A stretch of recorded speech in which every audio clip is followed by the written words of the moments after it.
So if you know me, you know that I sing. I've been singing and doing music since I've been little. I love music, so rightfully so, my kids love music. So my oldest daughter, she's 5. She started chorus in school, right? So she has chorus 2 days out the week, and she has to get up early, and she has to be to chorus early. So it's like an hour before her actual time to be to school. So today was that day, and she had chorus, and she had to be to school early.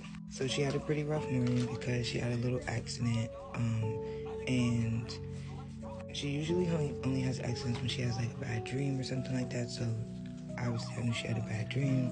So I had to get up, bathe her, do her hair. So it was a little bit of a thrown off morning, right? We do our chakras and say our affirmations every morning in the car. So we did that as usual. Like I said, she was still a little tired. And we get to the school and she's like, "Mommy, I don't want to do chorus anymore." And I'm like, "Why don't you want to do chorus anymore?" So if you know my daughter, you know she's really dramatic. So like, I always ask her because I do give her a voice and I listen to her, but I knew it was going to be some, like, I thought it was going to be like some, just something real petty. And it kind of was, but it kind of wasn't. So boom. I'm like, "Why you don't want to do chorus no more?" So she's like, "Oh, because my legs be hurting." Like dead ass. She said, "Because my legs be hurting." So I'm like, "Why your legs be hurting?" So, obviously when you're in chorus, you have to stand up and you have to rehearse. She said, "We be standing up for a long time." Mind you, they only rehearsed for like 30 minutes, maybe an hour, which is a pretty long time for a 5-year-old to be standing up. But, girl, she actually loves to sing. Because again, like I said, I sing, I do music. She wanted to do chorus. I thought she would have wanted to do cheerleading or, all the other stuff that they had, the arts and crafts, because she loves arts and crafts, she loves to draw. But she was adamant on doing chorus, and I was actually really excited about it, right? So, in my spirit, my ancestors are on me, and they're telling me, like, this is not just surface level. So, on a physical level, yes, her legs were tired, and I, were tired because she, was, getting up early. She liked to get up 2 o'clock in the morning, be wanting to get on her iPad, but I have her downtime turned off on her iPad, so she can't get on her iPad, but she still wake up. You get what I'm saying? And like I said, this morning was just a rough morning in itself. So yeah. So like I said, she's like really petty. So like like I said, my kid is my kid. She's spoiled. She's petty. So she be like saying little stuff, and we just like listen to her, and we just kind of like whatever. We get over it, and that's that. But this morning she was just really adamant on quitting chorus. Like, I don't want to do chorus anymore. I don't want to sing anymore. And in my spirit, like I said, my ancestors were letting me know to tell her, I understand why your legs are tired again, because you want to get up 2, 3 o'clock in the morning, and you're doing your iPad, and you have to go to sleep when I tell you to go to sleep, right? And I also explained to her that this was a commitment that she was making to her fellow chorus members and to her chorus teacher, Miss Julian.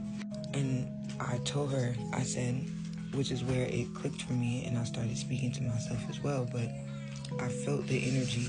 Like I said, my ancestors were telling me there was this energy of like somebody trying to block off my daughter's inner child. Like, I did fall off, like, 'cause since she's been like, 1, when I started my journey, she started her journey, right?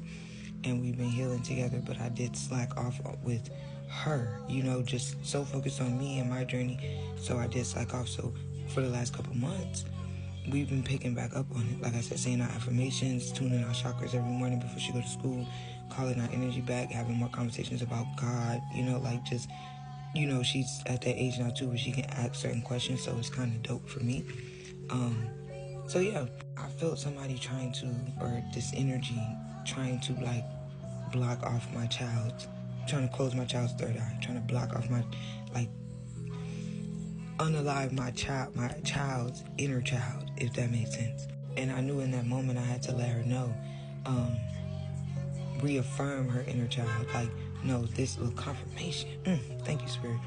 Reaffirm her inner child and tell her this is a commitment that you made. You get what I'm saying? And you have to follow through. Like, I know sometimes, I know you're tired. I said, "Baby, I get tired." I said, you don't think when you woke up this morning you had your accent? I didn't say, I want to quit. I said, how would you feel if I just said, I want to quit being your mommy? Like, and I just left you. I was like, how would you feel? And she was like, I would be really sad. And I said, exactly. I was like, how do you think Miss Julian is going to feel if you just say you want to quit chorus? And genuinely, they love her because she has a passion for it. Like her mommy. And you can see it and you can feel it and she enjoys it and they love her. So, I wasn't just talking to my ass neither. But, yeah, and she really, she grasped it. But for me, it was like, wow.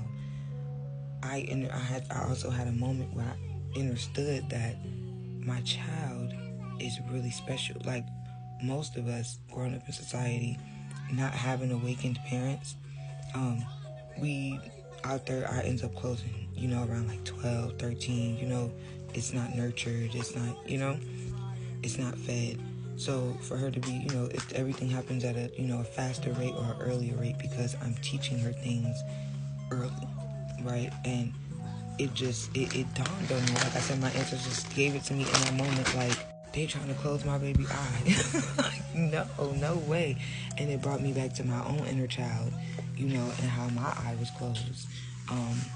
And they were like, no, that's the definition of breaking a generational curse. Like, when they speak on breaking generational curses, that's what they mean. I'm not going to allow what was done to me or what happened to me. You're not rude, but I'm not gonna allow what happened to me or what was done to me happen to my kid. Period. There's not gonna be repeated cycles with the generations after me. That is breaking generational curses, and it was just dope that I got to do that in that moment. And the teacher was watching us have this interaction, and out the corner of my eye, I could see her smiling. You get what I'm saying? Because we chopped it up for a good 5 minutes. You know what I'm saying? Because I didn't want to leave her in that headspace neither. I wanted her to go up, and I wanted her to understand that, for one, like I said, on the physical level, you need to go to sleep. Like I tell you to, that's why you're tired. But for two, it was a life lesson that I was instilling in her.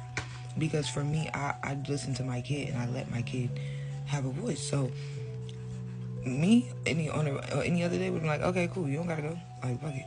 You don't gotta go there. Like, you get what I'm saying? That's just the type of parent I am.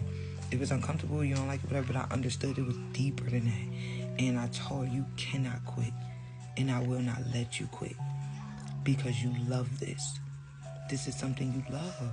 And I'm gonna push you because I know you love it and I know you can be great at it.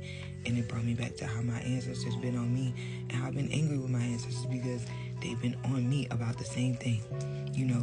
Definitely different aspects of the journey, but particularly my music in itself. And it was like, wow. I had to speak the same lesson to my child that my ancestors were speaking to me or trying to get me to understand, right? And it just talk to your kids, pay attention to your kids, even if they're not your kids, your nieces, your nephews, your godchildren. Pay attention to the children because people in general, but the divine will really use children to give you those messages or to reiterate a message that they've been trying to get you to receive. So I don't know, it was just so much going on, so much happened in that moment, but it was a beautiful moment.